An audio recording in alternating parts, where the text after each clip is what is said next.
Chapter 1. The Snowed-In Cartographer. The first sign that Tova Linard's commission was going to be a disaster was the snow. Not the polite, picturesque dusting of white that made northern lords feel rugged, but a thick, wet, suffocating blanket of it that fell with the grim determination of a tax collector. The second sign was Alpha King Bran Holdfast, who had the political authority of a monarch and the social grace of a startled moose. He was currently standing in the doorway of the Royal Library, holding a tea tray with the intense focus of a man defusing a bomb. The tray wobbled. A bit of amber liquid sloshed over the rim of a cup. Something in Tova, the part that clocked exits before she sat down, that had already decided the library's 2 windows were too narrow for a grown wolf and filed the information without being asked, watched him and felt a low, restless irritation. Not at him, at the situation, at the fact that she was still here, in this stone box, with the snow piling up against the arrow slits like the world was trying to bury her alive. The restlessness pulled toward the door, toward open ground, the way it always did when walls closed in. She ignored it. She was good at ignoring it. "I brought tea," King Bran announced, as if she might have mistaken the tray for a battle axe. Tova didn't look up from her half-finished chart of the Dragon's Tooth coastline. She was a map maker, not a social companion. For the past 2 weeks of this cursed, unending storm, she had made her routine clear. She would borrow the library, consume a truly heroic amount of bread and cheese at odd hours, and otherwise cease to exist. She was a guest, a professional, and mortified to be living on the Holdfast coin while the snow piled higher. The king's daily awkward intrusions were not helping. "Your Majesty," she said, her voice meticulously neutral. She dipped her quill into a pot of squid ink, the sharp, salty scent a small comfort. "You honor me. I am quite occupied." "Of course, maps," he said, advancing into the room. He placed the tray on the far edge of her work table with a clatter that made her flinch. One of her compasses rolled perilously close to the edge. "Very important. Straight lines. Squiggly lines for coasts. I understand." He didn't understand. But his hands, she noticed, and she was always noticing. The animal part of her brain filed details like a clerk with a grudge. His hands were steady on the tray, even though his voice wasn't. A man who was nervous in his mouth, but not in his body. Interesting. Irrelevant. "It's a demanding art," Tova agreed, carefully nudging the compass back into place. The tea smelled weak, like boiled weeds. She was used to the strong, bitter brews of the road, stuff that could strip paint. This was royal tea. Pathetic. "I thought you might appreciate a break," he continued, hovering. He was a large man, built for armor and mountain winds, yet he seemed to take up twice his allotted space, a black hole of social anxiety. "It has been 2 weeks now." "I'm aware," Tova said, finally looking at him. The smell hit her first, as it always did. Damp wool, wood smoke, and underneath that, something clean and cold, like the air above a frozen lake. His scent had no deception in it, no sour edge of hidden motive, no metallic sharpness of fear. Just a vast, uncomplicated honesty that she found deeply, personally offensive. Nobody should smell that transparent. It was like walking around with your chest open. His body told the same story. He stood too still for a man who was nervous, the kind of stillness that wasn't learned, but bred into the bone. A predator's patience wearing a very unconvincing human costume. His eyes were the color of a winter sky just before it snows again, a pale, uncertain gray. And they were watching her with a focus that had nothing uncertain about it at all. The man was fumbling. Whatever was underneath the man was not. Something in her, something low and warm and inconvenient, leaned toward that stillness like a cold animal toward a fire. She shoved it back. Hard. "Right, well, tea," he said again, gesturing to the sad-looking cup. "Enjoy." He then turned and walked directly into a bookshelf. It wasn't a hard collision, just a dull, muffled thud of shoulder against wood. He didn't stumble, he just stopped, pressed against a row of historical treaties, as if considering a life of quiet contemplation among the stacks. After a beat of profound silence, he corrected his course and exited the library without another word. Tova stared at the door for a long moment. She looked down at the cup of pale, lukewarm tea. She looked at her intricate, precise map. The restlessness was back, pulling at her ribs like a tide.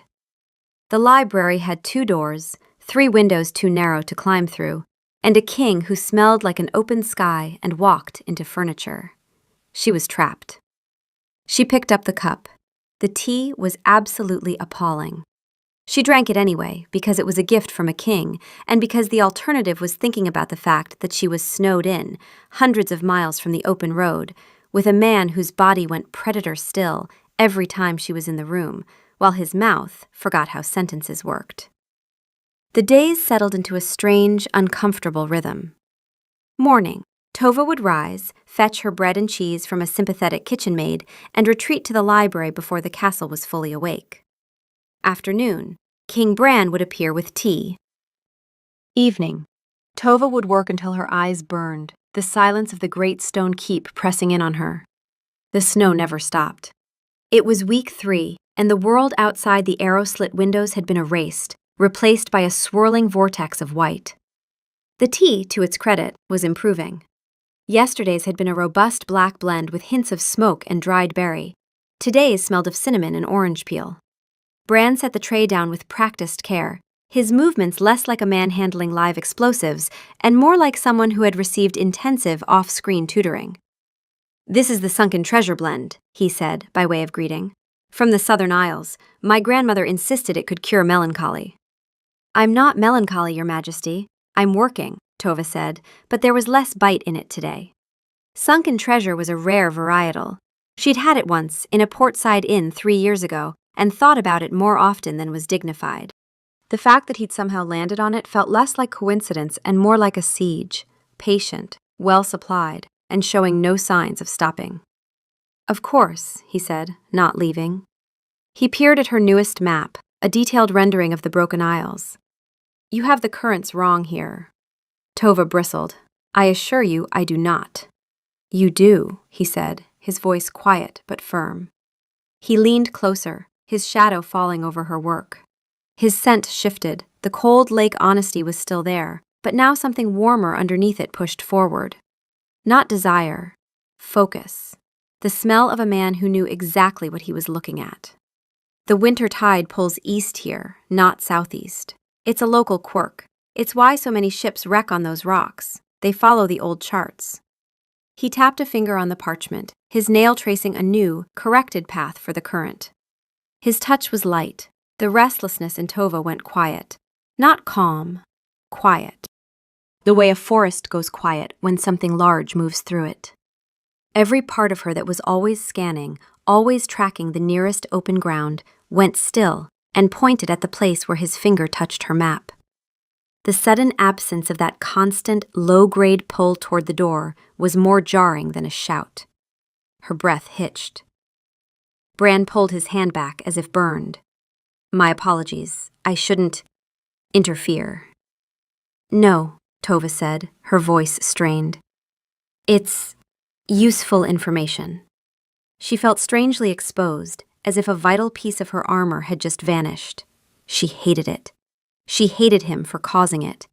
She hated that his hands smelled like cold air and ink now, because he'd touched her map, and that was going to linger on the parchment for days. "Thank you, Your Majesty. I'll make the correction." "Bran," he said abruptly. "What?" "My name. It's Bran." He looked profoundly uncomfortable, as if he'd just confessed a state secret. "Your Majesty," Tova said, deliberately obtuse. She needed him gone.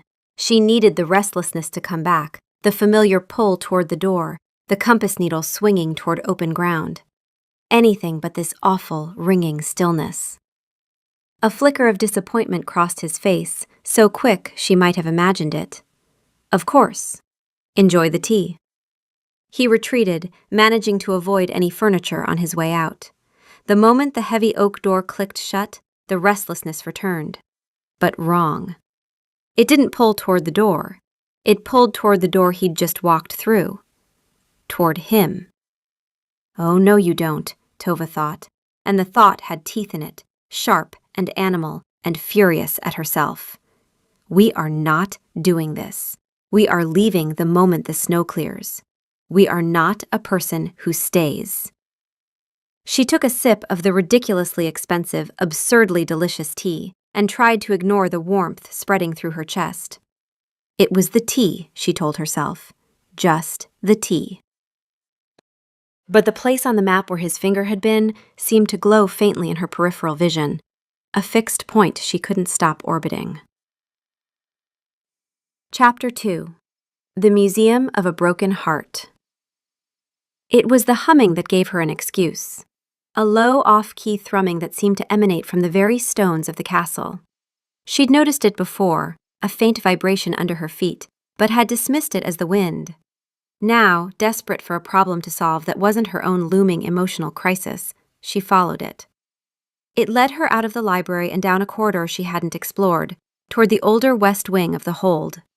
The air grew damp and smelled of sulfur. The humming grew louder. Patches of pale, glowing moss clung to the stone walls, each one pulsing with faint light and contributing its own note to the discordant chorus. A magical pest. Annoying, but harmless. But the moss wasn't the only thing wrong. At the end of the corridor was a heavy, iron-banded door. It was locked. Not just locked, but sealed, with a thick bar and a heavy, rust-pitted padlock that looked ancient. A faint, cloying scent of decay and dust seeped from beneath it. Curiosity, a professional hazard for a mapmaker, flared to life. What was in the West Tower? She spent the next day asking quiet, casual questions. The kitchen maid, a young woman named Alara, with flour permanently dusting her eyebrows, grew flustered. "Oh, that's just the old storage tower, miss, full of spiders and drafts. The steward, Master Elric, keeps the key, says it's not safe." The castle guard she cornered by the armory was more blunt. "Forbidden. King's orders. Or the old king's orders. It's always been forbidden." The old king. Bran's father. Interesting. Her investigation hit a wall until Bran's next tea delivery. He brought honey cakes this time, a strategic escalation she was not prepared for. They were warm and sticky and perfect.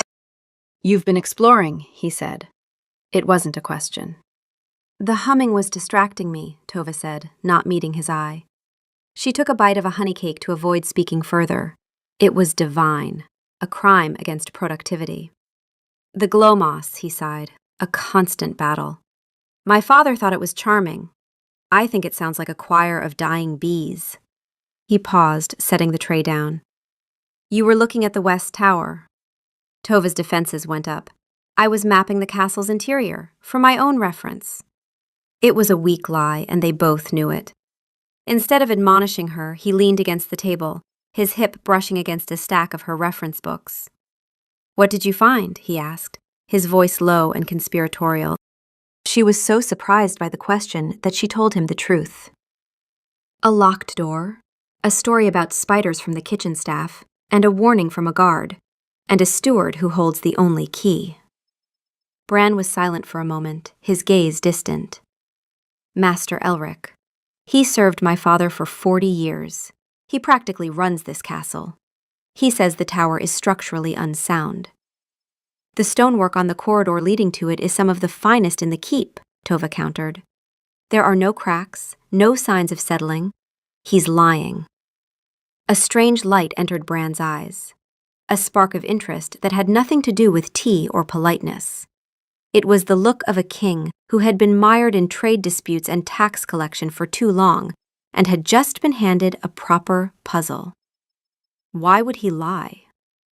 "That," Tova said, feeling a thrill of purpose she hadn't felt in weeks, "is what I intend to find out." His mouth curved into a slow, genuine smile. It transformed his face, chasing away the shadows of loneliness and duty. It was, objectively and inconveniently, a devastating smile. Every instinct in Tova sharpened at once, not pulling away, not pulling toward, but leaning in. Present, the way a wolf leans into a scent trail when it gets interesting. She didn't like what that meant. She filed it away and didn't examine it. "Well," Bran said, pushing off the table, "I suppose I should come with you, for safety reasons. It is my tower, after all." Tova should have said no. A professional would have said no. Instead, she heard herself say, "Bring the lockpicks. You're going to need them." His eyebrows rose. She shrugged. "You have a misspent youth face. I've been reading people for a living." For the first time since she'd arrived, he laughed. It was an unpracticed sound, rusty from disuse, and it did something terrible to the inside of her chest. Their partnership began in earnest. They spent the next evening in the library, poring over the castle's original construction plans. Tova had found them in a cedar chest behind the agricultural records, filed under Miscellaneous, Boring, in handwriting that suggested a long-ago archivist with an attitude problem. The plans showed the West Tower as a contiguous part of the original keep. Same stone, same foundation, same era of construction. No structural deficiency, no reason to seal it. "Your steward is a terrible liar," Tova said, tracing the blueprint with her finger. "Or a very good one who stopped caring whether anyone checked." "He never expected anyone to check," Bran said. He was sitting across from her, close enough that she could smell the shift in his scent when he concentrated. The cold lake clarity sharpened, focused, like the air right before the first frost. He was looking at the plans the way she imagined he looked at treaty documents. Patiently, completely, missing nothing. "I didn't. Not in 10 years. "You trusted him." "I trusted everyone my father trusted. It was the only map I had." He said it simply, without self-pity, and the quiet honesty of it hit Tova harder than any confession. She recognized it, the way a child inherits a parent's map of the world and follows it for years before realizing some of the roads lead nowhere.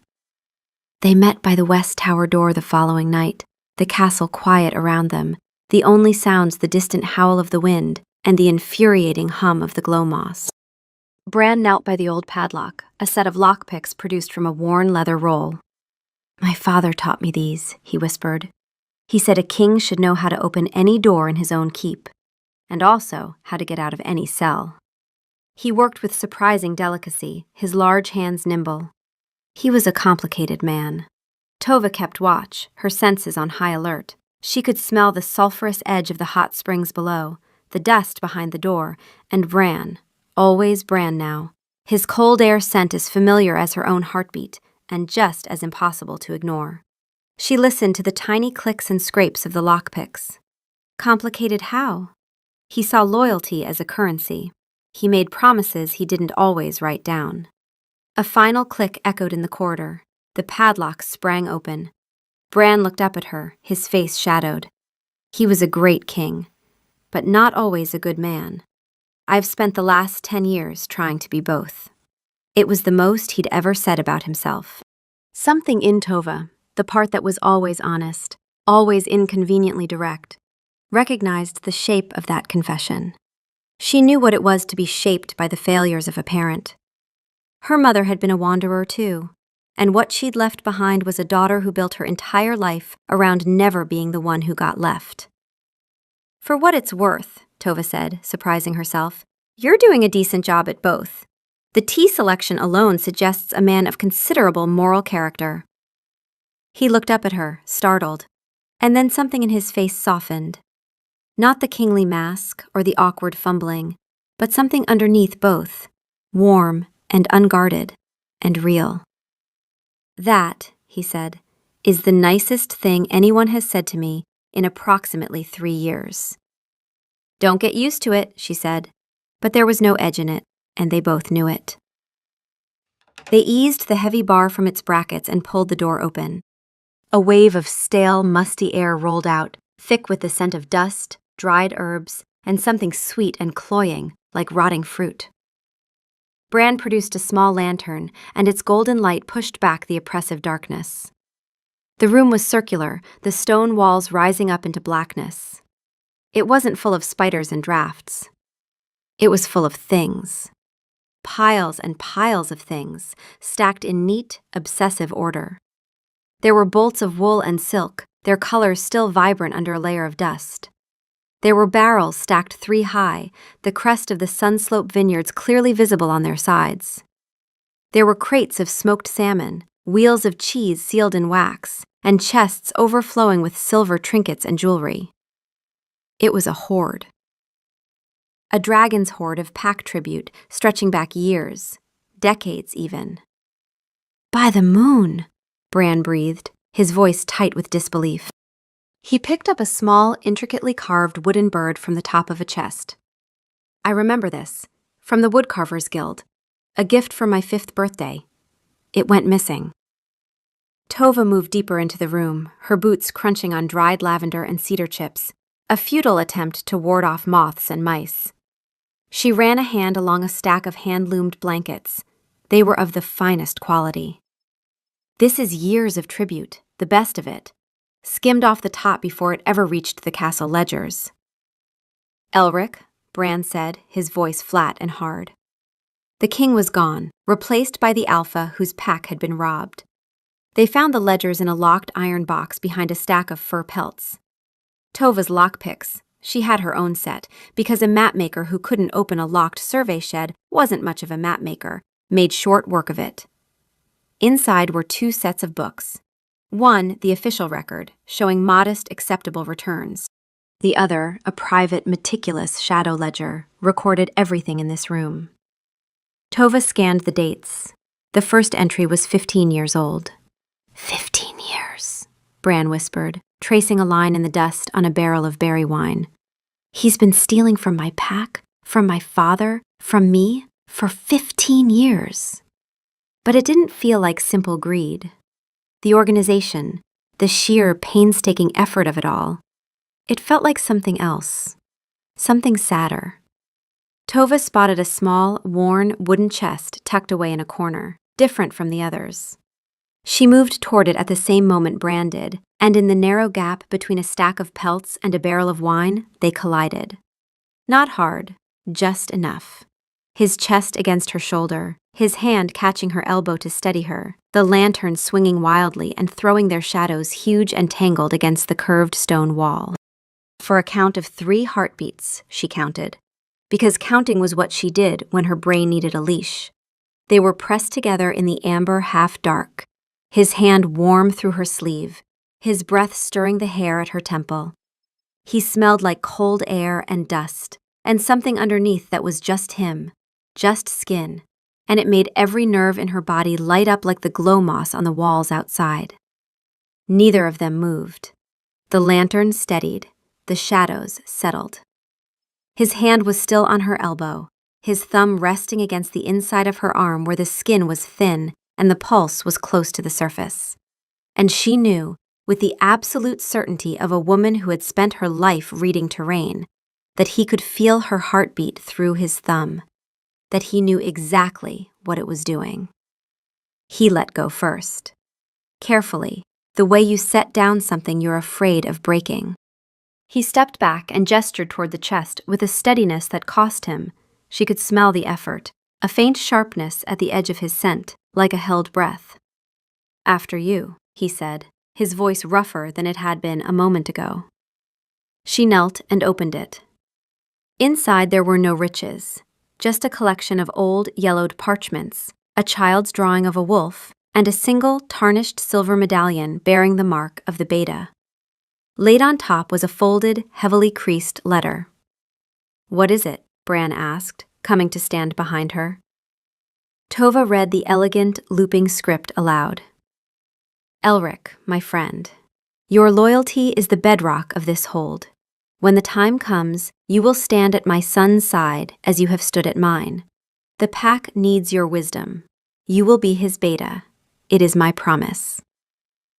The silence in the room was absolute, heavier than all the stolen goods combined. The child's drawing was of 2 wolves, one large and one small, running side by side. Bran's father and Elric. When my father died, Bran said, his voice rough with a pain that was 20 years old, the council appointed my uncle as Beta, for stability. I was only 16. I never questioned it. Elric never said a word. He hadn't needed to. For 15 years he had been building his own shadow horde, taking the tribute he must have felt was his by right. It wasn't a plan for power, it was a monument to a grievance, a quiet, desperate protest that no one had ever noticed. This wasn't the lair of a thief. It was the museum of a broken heart. Chapter 3. The Reckoning. They left the tower as they found it, locking the door behind them. The walk back to the main hall was silent. The humming of the glow moss seemed less annoying now, more mournful. Bran moved beside her with that predator's stillness, but something in him had shifted. His scent carried a bitter edge now, something like burnt wood, and his hands were clenched at his sides. He finally spoke when they reached the warmth of the great hall's hearth.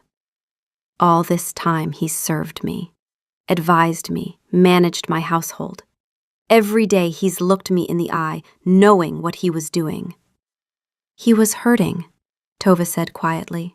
It wasn't an excuse, but it was the truth. And my pack was paying the price, Bran countered, his voice hard. The weavers complain of lean years. The fishermen can barely pay their tithes.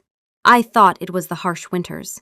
I squeezed them harder, all while he was hoarding. He sank into his chair by the fire, the picture of a king burdened by a crown he never asked for. He looked younger than he had in weeks, stripped of his authority, leaving only the 16-year-old boy who had lost his father and inherited a kingdom. Tova's own wound, the deep, primal fear of being left behind, the one she'd built her whole wandering life around, ached in answer. I was so focused on being a different kind of king than my father, Bran said, barely a whisper. Fairer, more just. I never stopped to think about the promises he left behind for me to keep. He looked up at her. What do I do, Tova? It was the first time he had used her name. He wasn't a king seeking a mapmaker's expertise. He was a man asking a friend for help. Everything in her wanted to bolt. The restlessness surged, pulling toward the door, toward the road, toward the clean, uncomplicated freedom of not being needed by anyone. But underneath it, deeper and older and more honest, something else held her in place. Something that recognized this man's loneliness because it was the mirror of her own. Stay, the honest part of her said. Just for this. Stay. You do what you have to do, Tova said, her voice softer than she intended. You're the king. But you can do it with compassion. And you don't have to do it alone. She paused, then made a decision that felt like stepping off a cliff. Let me be there, when you confront him. I found the evidence. I should be the one to present it. He watched her for a long moment. Why? Because the pack deserves an accounting from someone who isn't entangled in this. I'm the outsider. I can lay the facts out clean, the ledgers, the dates, the manifests, without it being about loyalty or betrayal or a dead king's promises. That's between you and him. But the theft? That's numbers. I'm good with numbers. Something shifted in his expression, not gratitude, but recognition.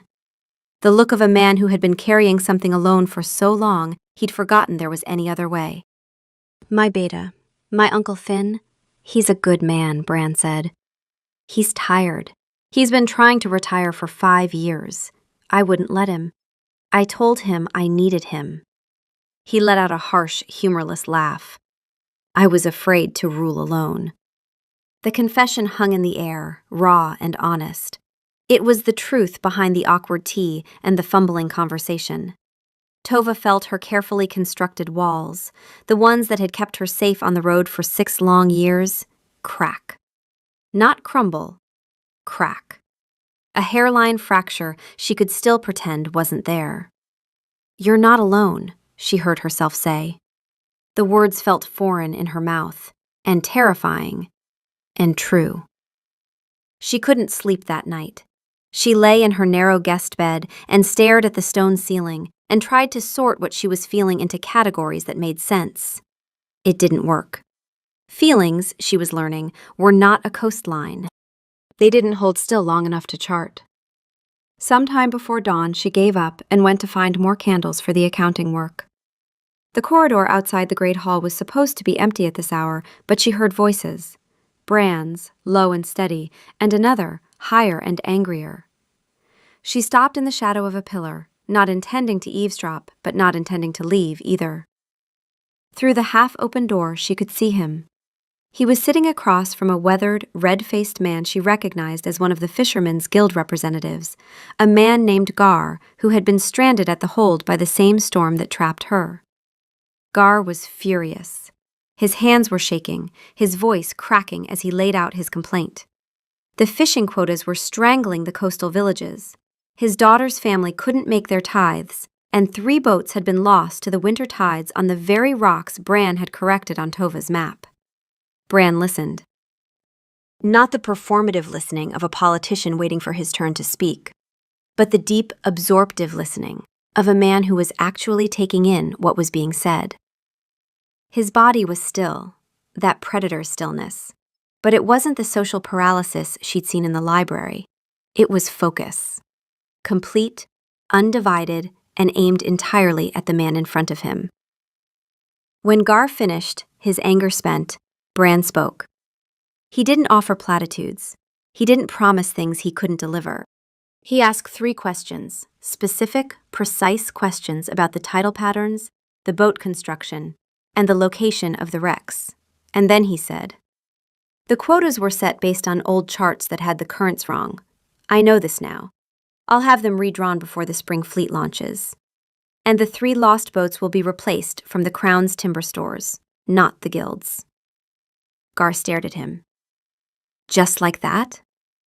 "It should have been done years ago," Bran said, and there was a weight in his voice, the knowledge of Elric's theft sitting behind the words, unsaid. "I'm sorry it wasn't." The fisherman left looking dazed, as if he'd walked into a storm and come out the other side to find the sun. Tova stood in the shadow of the pillar and watched Bran sit alone in the empty hall, his head bowed, his hands clasped in front of him. He looked tired. He looked like a man who had just added another weight to a load he was already barely carrying. And he looked, for the first time since she'd known him, like exactly what he was. A good king, not a perfect one, not the legend his father had been, but a man who listened and corrected course and said sorry when sorry was owed. Something inside Tova, the honest part, the part with teeth, said one word, and the word was, "Oh." It wasn't a thought, it was a shift, tectonic and irreversible. The moment a mapmaker realizes the land she's been charting is not an island but a continent, and every measurement she's taken so far has to be recalculated from the ground up. She went back to her room and stared at the ceiling some more, but the feeling had a name now. She just wasn't ready to say it. The Freedanforcation was quiet and deeply sad. They summoned Elric to the king's private study the next morning. Tova had spent the pre-dawn hours with the Shadow Ledger, cross-referencing entries against the official tribute records she'd pulled from the library.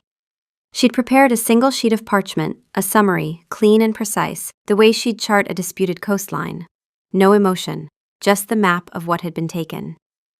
The old steward entered with his usual air of stoic efficiency, his back ramrod straight. He'd served the holdfasts his entire life.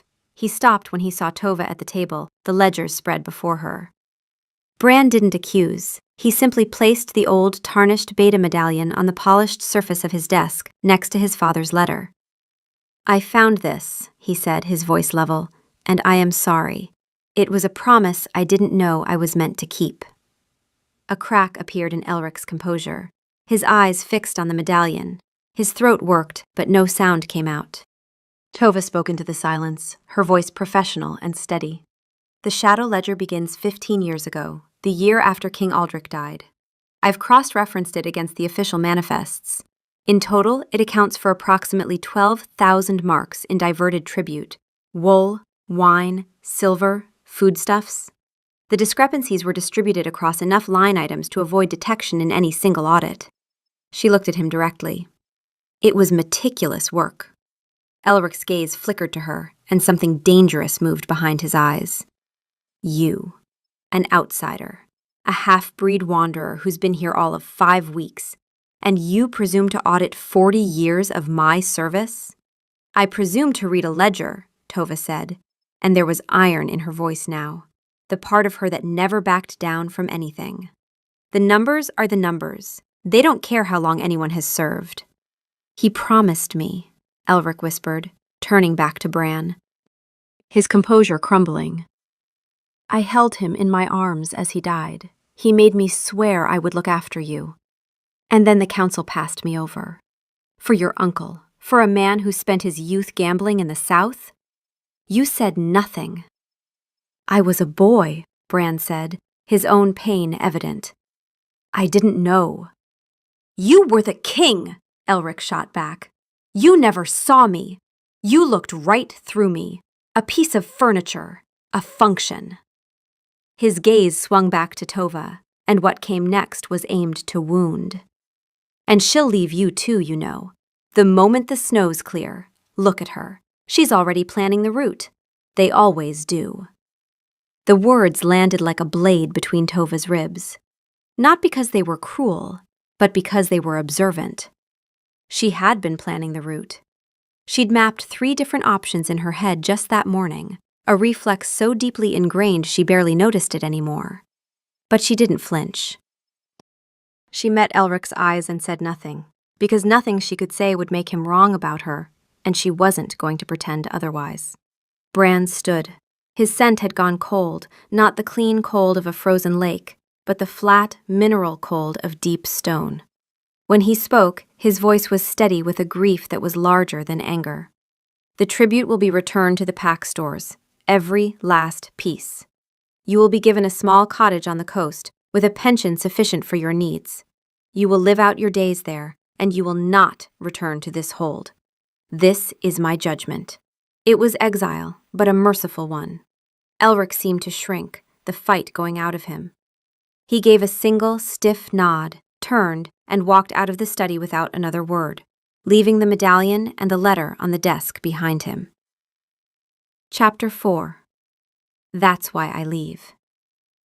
The moment the door closed, Tova began gathering the ledgers. Her hands moved with a brisk efficiency that she knew, with the self-awareness of someone who had spent 6 years running from feelings, was a performance. She was organizing papers because the alternative was standing still long enough to feel the wound Elric had opened. Tova, Bran said.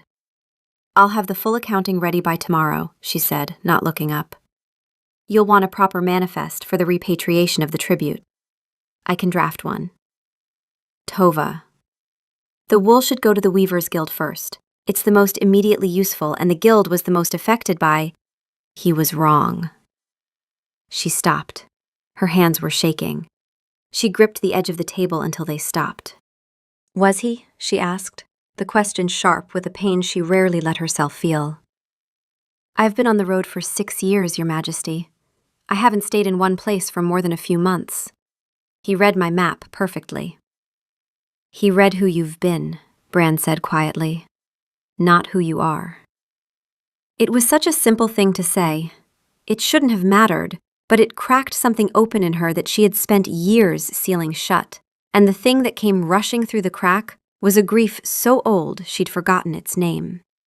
Grief for her mother, who had walked out of a pack house when Tova was 9 and never come back. Grief for every place she'd left before it could leave her. Grief for the version of herself that might have learned to stay if anyone had ever made staying feel less like a trap and more like a choice. She didn't cry. She was not a woman who cried. But she stood very still for a long time, holding the edge of the table.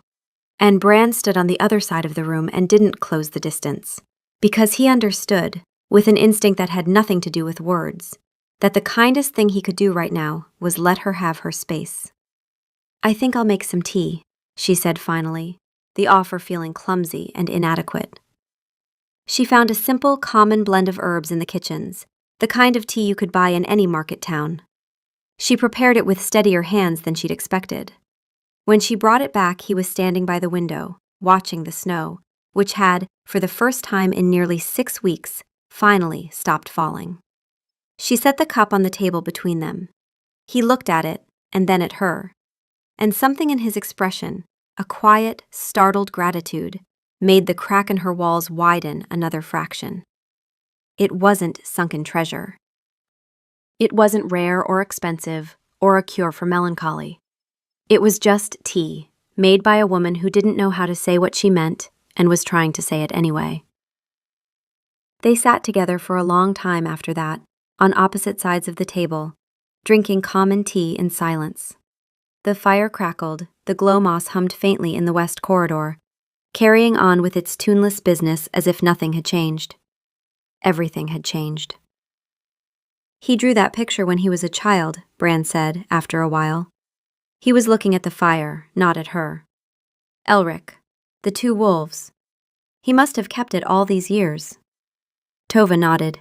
She'd been thinking about that drawing too, the small wolf and the large one, side by side, rendered in the clumsy, earnest hand of a boy who believed in a future that never arrived. She understood collecting evidence of a promise. She understood holding on to proof that once someone had meant to stay. "My mother left when I was 9, she said. She hadn't planned to say it. The words arrived the way wolf thoughts arrived, before the decision to speak them. She was a map maker. She said she needed to chart the southern coast. She said she'd be back by winter." Tova paused. It was a very long winter. Bran turned to look at her. He didn't say he was sorry. He didn't offer comfort or platitudes. He just looked at her with those gray eyes, and the stillness in him, that deep predator's patience, held the space the way you hold something fragile, without gripping, without flinching. "That's why you leave," he said. Not a question, not an accusation. "That's why I leave," she agreed. And it cost her something to say it, something she could feel in her chest like a pulled stitch, and she didn't take it back. The thaw came quickly. Within 3 days, the passes were declared treacherous but passable. The castle stirred with new energy, messengers preparing to ride out, supply caravans being organized. The great white silence was broken. Tova packed her bag with grim efficiency. Her maps were finished, her contract fulfilled. There was no reason to stay. She kept her hands moving because the moment they stopped, the restlessness would come. And she already knew, with a dread that sat in her stomach like a stone, that it wouldn't pull toward the door this time. Bran found her in the library, rolling her last chart into a protective leather tube. He didn't bring tea. He just stood in the doorway, watching her. "The South Road is open," he said. "So I heard," Tova replied, her fingers fumbling with the leather tie. "I should be gone by midday." "Right." He walked over and placed a heavy leather pouch on the table. The clink of coin was loud. "Your payment, with a bonus, for services to the crown." It felt like a dismissal, a clean, transactional end. It was what she should have wanted. It was what she had always engineered, a polite, professional departure with no messy ties. "Thank you, Your Majesty," she said, her voice stiff. "Finn has officially agreed to retire," he said, not looking at her, tracing the rim of a cold, forgotten teacup. "He says he's going to catch a fish so big it will require its own tax code." She tried for a smile. It didn't reach her eyes. "I'll need a new beta," he said. "I'll have to convene the council." He paused. His mouth opened, and she watched his whole body lean forward, just a fraction, just the smallest tilt toward her, before something in him pulled it back. He straightened. His hand, which had been resting on the table between them, curled into a loose fist and then opened again, fingers spreading flat against the wood. The gesture was so controlled, so carefully emptied of whatever it had been about to do, that it hurt worse than anything he could have said. The unspoken question hung in the air. A different man might have finished the sentence. A different woman might have stayed to hear it. But he was a king who had just learned that the people he trusted could steal from him for 15 years, And she was a woman whose mother had said, "I'll be back by winter," and never came back. Neither of them had a map for this. "Well," Tova said, bright with a false cheerfulness that tasted like ash. She slung her satchel over her shoulder. "The maps are the most accurate in the kingdom. They should serve you well." "I have no doubt," he said, finally meeting her eyes. The loneliness in them was a thing she could smell: cold stone and empty rooms, and years of sitting in a library alone. "Goodbye, Bran," she said, the name slipping out before she could stop it. "Goodbye, Tova," he whispered. She walked out of the library, down the long stone corridor, and didn't look back. The castle was waking up around her. She could hear the kitchen staff clattering pots, a distant argument about oats, the particular morning bustle of a pack house that was learning to function again after 6 weeks of siege by weather. She had memorized this place without meaning to. She knew which flagstone was loose by the armory. She knew that the glow moss hummed louder after rain. She knew the smell of every corridor, and the way the light fell through the arrow slits at midday, and that the kitchen maid Alara sang off-key when she thought no one was listening. She knew this place the way she knew a coastline she'd charted, completely, intimately, in the particular way that meant she could reproduce it from memory on any piece of parchment in the world. But a coastline didn't care when you left it. A coastline didn't smell like cold air and loneliness and sunken treasure tea. At the gate, she mounted her horse and pointed it south. The road stretched ahead of her, clean and open and free, and every step felt like she was carving a line on a map she didn't want to finish. The road was freedom. The road was safety. The road had never felt so much like a lie. Chapter 5. The Fixed Point. Birds found Tova Leonard in the sun-drenched hills of the Southern Reach, charting the disputed border of a petty baron. The work was easy, the pay was good, and she was miserable. The sun felt wrong after the endless winter. The food was bland. The people were cheerful and uncomplicated, and she couldn't stand them. Every horizon she crested just reminded her of the one she'd left behind. Every night sky made her think of a cold library and a king who walked into bookshelves. She went through the motions. She set up camp each night, unrolled her instruments, ate whatever was available. But the rituals that had sustained her for 6 years felt hollow now, performed by rote. She had always thought of the road as her home, the only home she could trust, because it couldn't leave her. But a home that was everywhere was nowhere, and she was starting to understand the difference. The Baron's estate had a library. It was a sad little room, 3 shelves of tax records and a single, water-damaged volume of romantic poetry that someone had abandoned there like a foundling. Tova avoided it the way a wolf avoids a trap it can see. She worked outdoors. She surveyed in the rain. She came back to her camp muddy and exhausted and still unable to sleep, because every time she closed her eyes, she was back in a different library, with the smell of squid ink and cinnamon tea, and a man whose hands were steady even when his voice was not. One evening, the Baron invited her to dinner. He was a cheerful, round-faced man with opinions about cheese and a wife who laughed at everything he said. They were kind. They were genuine. They sat across from each other at a table that was too large for 2 people, and passed the bread with a casual ease that spoke of 20 years of practice. Tova watched them and felt a grief so enormous and so specific that she had to excuse herself before the second course. She sat outside the dining hall on a cold stone bench and pressed her palms against her eyes and breathed until the feeling passed. It didn't pass.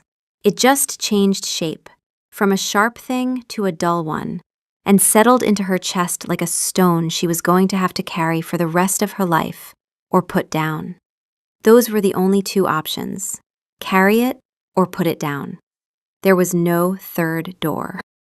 3 weeks into the Baron's commission, she sat by her campfire and stared at a lukewarm mug of chicory root that was not, and would never be, sunken treasure tea. Something in her, the low, honest part, the part that had sharp edges and no patience for her own self-deception, pushed hard. Not toward the road this time, not toward any horizon, toward a memory. Bran's hand on her map, tracing a current she'd gotten wrong. The stillness in his body. The way her own restlessness had gone quiet, not because it was suppressed, but because, for one impossible moment, it had found what it was looking for. "You know what you're doing," the honest part said, and it wasn't gentle about it. "You know exactly what you're doing. You're running. Not towards something. Away. The way she always did. The way she always ran." She had spent 6 years creating charts for others, defining the boundaries of their worlds, drawing the lines that said, "Here is your territory. Here is your coastline. Here is where your land ends and the unknown begins." And she had never once drawn a line for herself. Never marked a single point on any map and written, "You are here. This is where you belong." A map without a fixed point was just a piece of paper. She had known this since her first year of apprenticeship.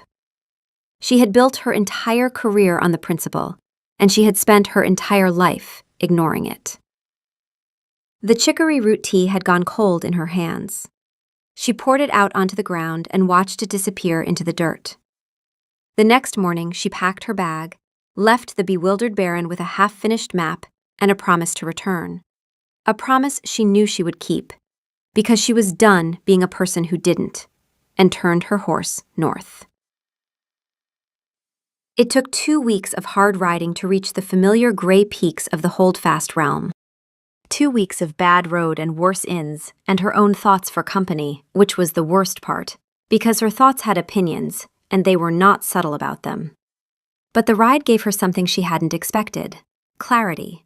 Not the dramatic lightning bolt kind, the slow, grinding kind that comes from sitting with an uncomfortable truth for long enough that it stops being uncomfortable and starts being obvious. She had left because she was afraid. Not of Bran, not of the castle or the snow or the responsibilities that staying might bring. She was afraid of wanting to stay, because wanting to stay meant trusting that someone wouldn't leave, and the last person she trusted with that had walked out of a pack house when Tova was 9 years old, with nothing but a traveling sack and a map, and had never, ever come back. Her mother had been a map maker too. That was the part Tova never talked about. Not because it was painful, it was, but she could carry pain. But because it was the root of everything. And saying it aloud would mean admitting that every map she'd ever drawn, every road she'd ever taken, every town she'd left at dawn before the tea had cooled, was her mother's legacy written in her bones. Her mother had been a full-blooded wolf from a coastal pack who'd mated with a human cartographer and never quite forgiven herself for the settling. Tova had inherited the wolf, but not the pack, half of each world, belonging fully to neither. She'd inherited the talent and the restlessness and the terrible, quiet conviction that love was a place you passed through, not a place you lived. On the 8th day, she stopped at a way station in the foothills and ordered tea. It was a common blend, dark and slightly bitter, nothing special. She drank it and thought about a king who had spent 3 weeks learning her taste in tea through trial and error, escalating from boiled weeds to sunken treasure with the methodical patience of a man laying siege to a fortified position. He hadn't asked her to stay. He hadn't asked her anything. He had just kept showing up every afternoon with steadily improving tea and a willingness to walk into furniture if that was what proximity to her required. That wasn't a man who would leave. She was not her mother. She was not her mother. She was not her mother. Somewhere around the 3rd time she thought it, on a muddy road with rain dripping off her hood, she finally believed it.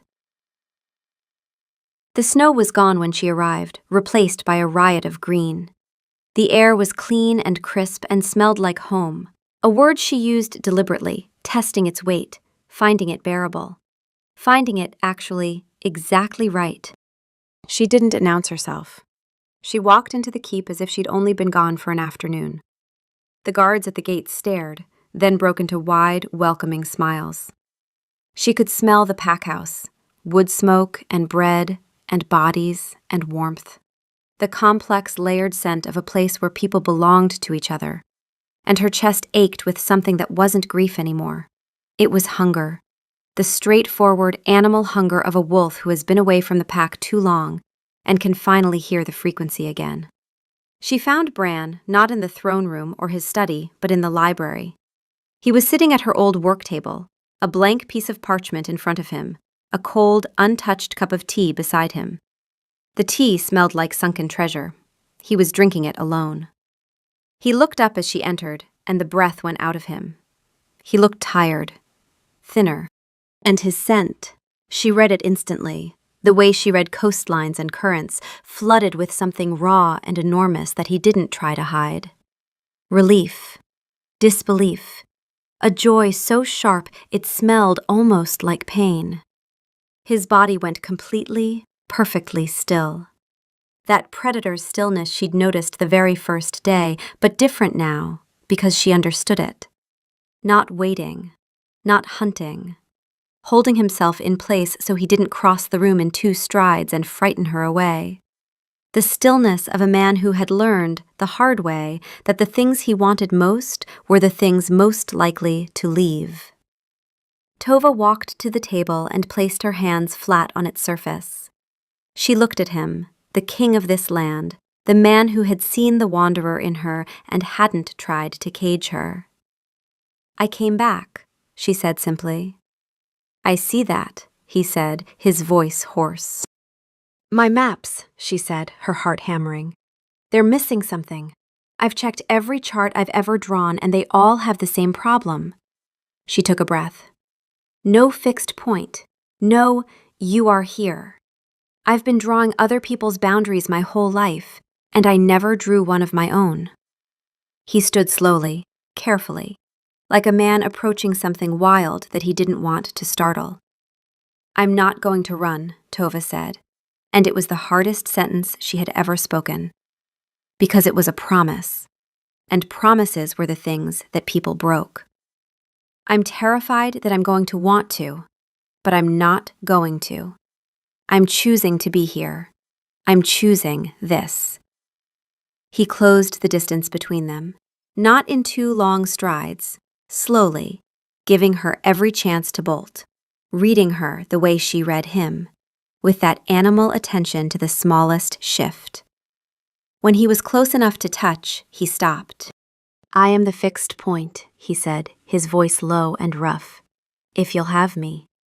I am the fixed point, and you, Tova Leonard, are every road I want to walk." She reached up and placed her hand flat against his chest, over his heart. She could feel it hammering under her palm, fast and strong and alive. His scent wrapped around her, cold air and wood smoke and that clean, devastating honesty, and the restlessness in her, the constant pull toward the horizon, went quiet. Not silent, quiet. The way a wolf goes quiet when it finally finds the place where its scent belongs. "Well," she said, and her voice was shaking, but her hand was steady. "Then I suppose you'd better make me some tea, and this time make it strong." That lukewarm weeds phase was deeply concerning. He laughed, that rusty, unpracticed sound that she had missed more than she would ever admit, and pulled her close. And for the first time in her life, she leaned in instead of pulling away. The wedding was in the autumn, when the mountain aspens turned the slopes to rivers of gold. It was a small affair, held in the great hall of the keep. Finn, his face tanned from a summer of successful fishing, served as Bran's witness and delivered a toast that was both deeply insulting and profoundly moving. Tova stood beside her king, her husband, her hand firmly in his. She wore a simple gown the color of cream, and at her hip was a new empty mapmaker's tube, a promise of journeys they would take together. Not away from here, out from here, the difference mattered.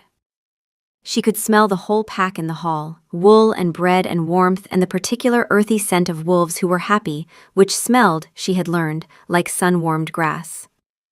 Bran's scent beside her was steady and calm, the cold air clarity of him threaded through with something new. Something warm and settled and permanent, like a stone that has been in a riverbed so long it belongs there. He was looking at her again. She could feel his attention, that still, patient focus, without turning her head. She turned anyway, because she wanted to. His gray eyes were full of a love so specific and so unguarded that it made her breath catch.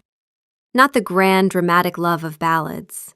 The love of a man who had memorized how she took her tea, who had learned when to speak and when to be silent, who had never once asked her to be anyone other than exactly who she was. Something in Tova, low and warm and fierce, the most honest part of her, the part that had teeth and no patience, and had been right about him from the very beginning, settled fully, completely, for the first time in her life. She was home.